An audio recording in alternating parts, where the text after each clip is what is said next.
I had all of my staff essentially set up a coup, and almost everybody, and I had like 16 people, I think that 10 or 12 people all walked out in 1 day or 2 days on me. And they all went to start a flight school. They found an investor, bought a bunch of airplanes, and they all left. And they took all my clients. And the part that wasn't sad about me almost losing my business over that time was they actually killed aviation and killed the passion for aviation for so many students because they badmouthed me so much over things that weren't true. And they convinced them to go to this new flight school. What happened later was 3 months after that started, they went out of business. The investor was this big drug dealer, and there was this whole thing that went on, and it's all over the internet now, so I can talk about it. And a whole bunch of those students came back, but there's a whole bunch of people that lost their passion for aviation because they thought that was normal in this industry. And that made me really sad. And I look back at that, and that was definitely a pivotal moment. It showed me that I always am a little too trusting with people. I like to think that everybody's a good person inside. Welcome to A Founder's Life. I'm your host, Leo Gestetner. On this show, we dive into the real stories behind the highs and lows of entrepreneurship and how we pursue a more balanced and meaningful life along the way. This podcast is sponsored by Thanks, helping founders like us scale with reliable remote talent. Email founders@thanks.com, that's THANKZ.com, with the subject line A Founder's Life, and you'll receive preferred pricing. I'm excited today to be joined by Brandon Martini. Brandon, would you like to introduce yourself? Yeah, first off, thank you, Leo, for having me on the podcast.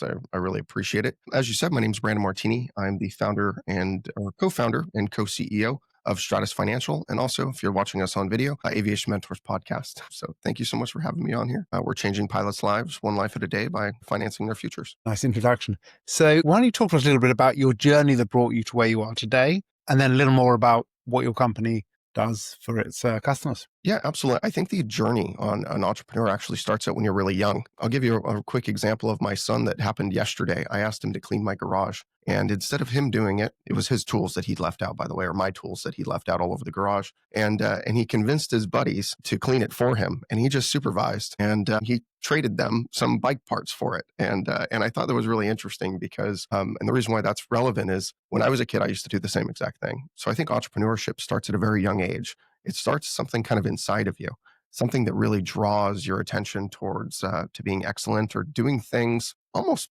being lazy, but not being lazy, coming up with a creative solution for some of the world's problems. And in my son's case yesterday, it was cleaning the tools up off the garage from him working on his bicycles. And so I started out when I was a little kid. I used to buy and sell and paint little birdhouses, and I sold them in the back of my dad's body shop to his customers, which was kind of funny. Now that I think about it, back in the day, didn't make any money, but it kept me entertained as a child. From then forward, I ended up working as an auto adjuster for many years and a sales representative selling products for horses. And my first foray into really becoming an entrepreneur was starting my flight schools. And I did it like every entrepreneur does. I bootstrapped it the way that you have to, right?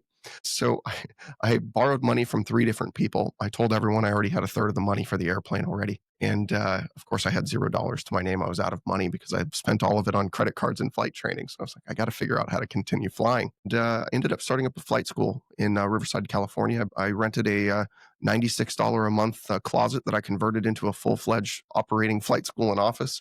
And that's where we started. From that point, we expanded to 14 aircraft, 2 locations, all the FAA certifications, and also my full service maintenance facility for aircraft. That morphed obviously to something today that I have, which is Aviation Mentors podcast, and more importantly, Stratus Financial. We now fund students in 38 states, over 430 flight schools across North America. Number 113 Inc. 5,000 as of last week, which was kind of neat. I went to that event, 40 under 40 in business aviation. I did that 2 weeks ago, and we are for the third year in a row, fastest growing company in Orange County, which is in Southern California over here where I'm at. Wow, lots of congratulations there. Thank you. It's been a fun ride so far. And tell us a little more about family, about your kids. Yeah, so I have one son, and his name is Austin, and he's 14 years old. He just started high school this year. Being a father is something I never expected. When I was younger, it wasn't something that I was looking to do in my life, but it has unexpected rewards. Having a family and having a son and seeing and raising them is it's really a treat because you get to see the good and the bad that you have inside of you that you recognize, and you see it within them, and you see it within whoever your partner is as well in that individual. and you try to shape that individual into functioning human. And luckily, so far, I think I'm doing pretty good. He finally has some good grades in high school. And I'll tell you this, when he's passionate about something, he just goes after it. And I think that that is one of the best things in life. I've been asking a lot of people about happiness, what happiness is. And I found out there's no such thing as happiness. And that may sound like an absurd statement, but it's contentment. If you can find contentment, you can find happiness. And I think that that's my biggest strength that I'm trying to instill in my son today. It's, are you content with what you're doing? And does that bring you happiness in a sort? I love that. It's a good one. I haven't heard that one before. Yeah, I've been asking a lot of people on what brings them happiness. And I've never had anybody answer the question. It's just, oh, it's just me. It's just happy. It's always being content with the situation you're in. And it's a really fantastic thought-provoking process you can put yourself through. Eventually, I'm going to write a book on it. I've been taking notes and asking people. I've probably asked 1,000 different people on happiness, and I've got a whole book full of notes. And one day I'll put them all together, or AI will help put them together for me. It's a more likely scenario. Probably more likely. And what does health look like for you? Whether that be sleep, nutrition, fitness, how does staying healthy look? Oh, health is transformed for me. You've only known me for about 6 months now or so since we initially first connected and spoke with each other on the phone. But if you would have known me 3 or 4 years ago, I was 100 pounds more. I weighed out at 283 pounds. I never went to the gym, maybe more than twice in my entire life. Now I'm in the about 185.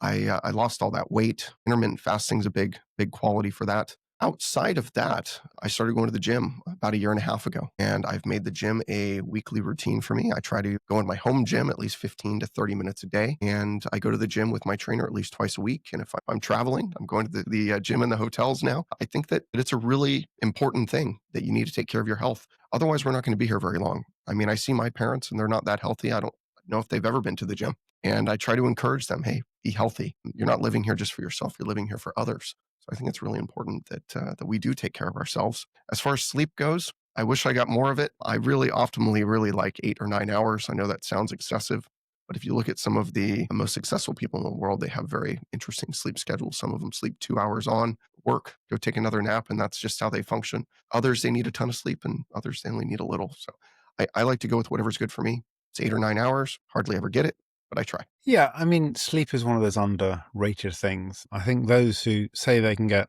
2 or 3 hours sleep or 4 hours sleep are either freaks of nature or fooling themselves to a large extent. I think if you look at all the studies, I also wear a sleep tracker, but you know, the body needs sleep. It's where we recover. Whether you need, some people might well be fine on 6 hours, other people may need 9 hours, but the fact is we need sleep.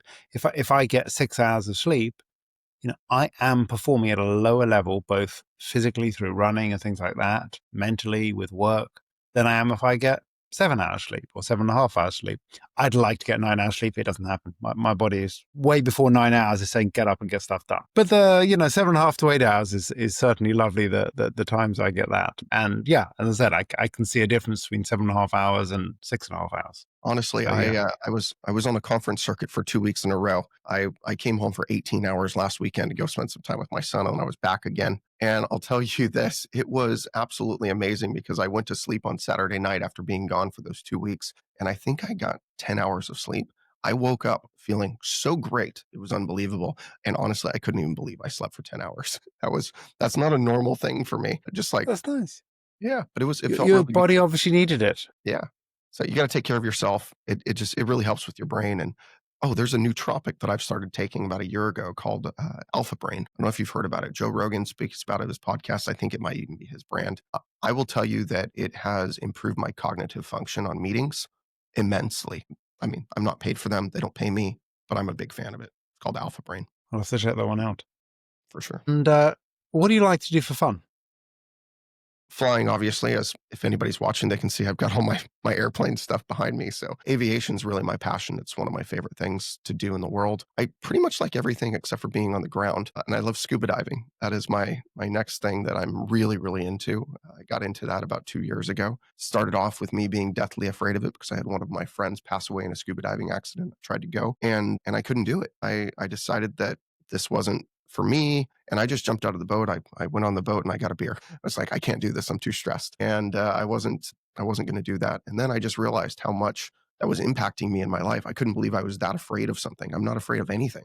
in life. I always tackle those things as an entrepreneur and as a father and as a friend and as a spouse or a boyfriend or whatever it might be. I always do those things. And so I decided I would conquer my fear. And now it's one of my favorite things to do. I'm going on this cruise that's supposed to be for work, quote unquote. Next week, it is 2 days. It's a conference on the sea. So I will be working and I have a speaking slot there and things. But for 3 days, we're going to be in Mexico and Roatan and a couple different places. And I'm looking forward to scuba diving there. Outside of all of that, wine is a big passion of mine. I just sat for my level 3 USET sommelier test, and I'm thinking about doing my level 4. It's pretty difficult, but you can start asking me about regions in the world, and I can tell you about anything. I actually met this girl. I was talking to her at a conference last week, and I said, "Oh, your accent's interesting. You sound Australian, but not Australian." She says, "Well, I'm from New Zealand." And I said, "Are you from the North Island or the South Island?" And then we started talking about things, and we started talking about that she's from the Hawke's Bay. And I said, "That's some of my favorite wines of the world come from the Hawke's Bay." And it all had to do with wine, but it allowed me to connect with somebody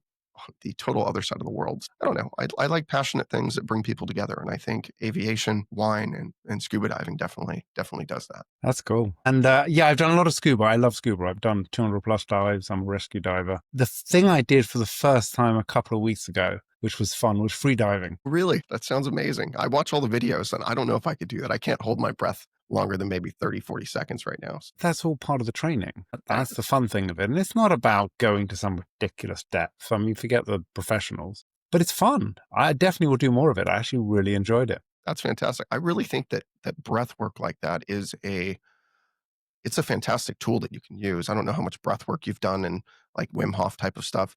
I've done some of those things, and I was told that we held our breath for 6 minutes. And obviously, your body goes through different things and releases internal DMT, and you start to feel a certain way.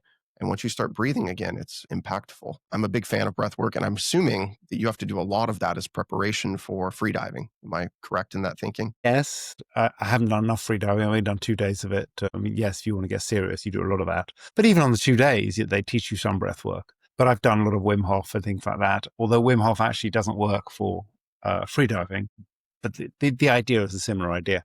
Yeah, I mean, I don't know about the free diving. I wasn't really playing with that, but I have played with breath. Otherwise, I can do about 4.5 minutes quite easily, sort of holding my breath through different exercises. But yeah, I think breath work is a pretty powerful thing to do, and really, whether it's part of meditation or on its own, it can be meditation. But doing proper breath work and really learning to oxygenate your body, I think, is a pretty powerful tool. And also learning to calm your nervous system if you're in a nervous situation, whether it be you're about to go scuba diving and you're scared of it. Breath can really help you regulate That and bring that is yourself back down. something I taught my son. I had him go to one of these breath workshops with me one time, and he thought it was a little too rah for him. He couldn't really get into it. I mean, some of those instructors, they go all out, right? And if you don't kind of give into it, you'll feel like an outsider. And he felt a little outsider, but he did get one calming breath work, and it had to do with taking deep breaths in and letting them out, and then going with one nostril in and one nostril out, and it works for him every time. And now whenever he gets all frustrated, I'll say, "Austin, remember the breath work." And he looks at me like, "I hate you, Dad," but he knows it's correct, and it always calms him down. Yeah, there's a lot of different methodologies. Actually, a monk in India taught me a really simple one, which is just 3 breaths. It's a slow breath in, a slow breath out, but at half the speed of the breath in. And you do that 3 times. Sure, it's quick, it's easy, and just calms your whole system down. I love it. And, tell me what a balanced life looks for you. So it sounds like you've got a pretty balanced life, but if you're looking, across all these things, what does a balanced life look like? Yeah, I mean, I've watched you can see it on if you go on LinkedIn and you look at their little short reels all the time. There's all these videos about work-life balance, and I don't think that work-life balance exists. I think that anybody thinks it does. They haven't figured out that it doesn't exist yet. It's more a work-life integration. Your work is part of your life, no matter what you think. When you go to an office or you go into Zoom calls 8 hours a day, it's not that you're going there and you're just getting a job done and you're leaving. That affects your whole entire life. I mean, even if you're a construction worker and you go home and you're not working on construction, you're still thinking about some of those things. So it's still going to be integrated into other parts of your life. If work is stressful at work, when you go home, your home life is going to be stressful and vice versa. So I really just try to look for contentment or happiness, whatever you want to call it, but contentment in each part of my life. And I integrate them throughout. I'll tell you this, if I know I have meetings really late at night with somebody in the other part of the world, like I did last night, I had a meeting with somebody in India really late. I just took a break a little bit earlier in the afternoon, and I took some time for myself, and and I read a little bit, and I try to I try to integrate every part of my life. When I'm dating, everybody knows where I'm at in that part of my life. And hey, I need to take 30 minutes. I'll be right back. I come back and I can be fully focused and I'm fully integrated. But I need to make sure that I have very set, clear expectations for anybody who I'm around. I think the number one killer of all relationships, and I heard this somewhere, I can't give them credit because I forgot where I heard it, but I use it literally 5 times a week. And I talk about it all the time. I say the number one killer of relationships is unmet expectations. So if I have a spouse, or if I have a friend like you, Leo, or I have my son, and I make these claims and I set these expectations, if I don't follow through with them, I'm going to let that person down and I'm going to kill my own relationship. And it works in every single part of life. So I'm really big on setting those expectations and allowing them to flourish, and it creates great relationships. Makes a lot of sense. I've not heard that direct one, but it definitely makes a lot of sense. And what's been a pivotal moment for you in your life? I've had a lot of pivotal moments. I can look at some really fun ones that I can call pivotal. Obviously, having my son was a pivotal moment. I think it is for most people. It changes the whole trajectory of your entire life. But outside of kind of the family side, on the business side, I would say there's many, but there's one in particular that sticks in my mind. It happens to be a negative one, and I try to stay away from the negative stuff, but I think this one's powerful. When I owned my flight schools, I exited those a couple years ago, and now I'm kind of just doing some management in those schools on behalf of the owner. But when I owned those schools, everyone thought I was rich and I could do all these things because I had a brand new truck that was $60,000. And I owned a flight school that had a bunch of airplanes, which in reality, I just put every penny I made back into buying more airplanes so I can expand. I really didn't make very much money. I probably made 100 grand a year, which for some people, that's a lot of money. For a lot of people, it's not a lot of money. If you're living in California or Florida, it's not very much money, especially California. You can probably get food stamps in Orange County on 100 grand a year nowadays. But I had all of my staff essentially set up a coup, and almost everybody, and I had like 16 people. I think that 10 or 12 people all walked out in 1 day or 2 days on me.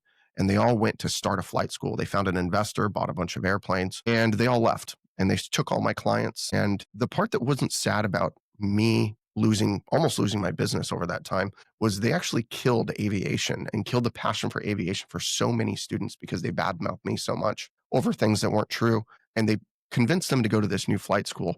What happened later was 3 months after that started, they went out of business. The investor was this big drug dealer, and there was this whole thing that went on, and it's all over the internet now, so I can talk about it. And a whole bunch of those students came back, but there's a whole bunch of people that lost their passion for aviation because they thought that was normal in this industry. And that made me really sad.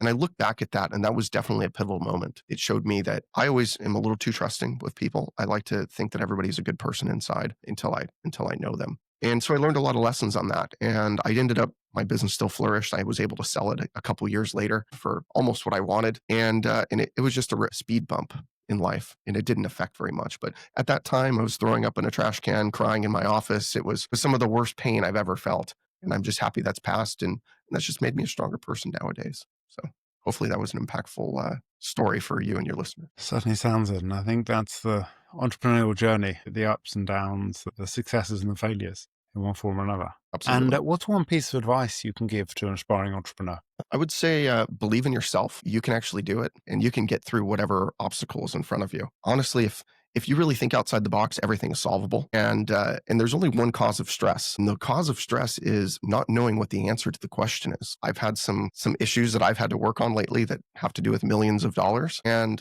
I didn't know the answer. If these people told me the wrong answer, then it could hurt me or hurt my business or hurt my family or hurt my employees. It could hurt somebody, right? Not in a physical way, but in a financial way. And that happens in businesses all the time, by the way. People take bets on themselves. So if you could just face that fear, face that, whatever that problem is, and know that you can get through it, just be creative with it. It's probably not as bad as you think, and you'll be able to get through. Perfect. How can people find you? They can find me most likely, probably the easiest is on LinkedIn. Just search Brandon Martini. I'm the most handsome one on there. You'll see me right on top. I'm affiliated with Stratus Financial. You can also reach out to me at brandon@stratus.finance. And those would be the two best ways to go about it. Of course, you can find me on Aviation Mentors. We're on Spotify. We're on YouTube. We're everywhere you are as well. So I'd really appreciate it. Well, thank you, Brandon. I really appreciate you joining us today. Leo, it was fantastic to talk with you, and keep making great podcasts. Thanks so much for having me. And thank you for listening to today's episode. If you enjoyed the conversation, don't forget to subscribe to the channel, tell your friends, and please leave a review.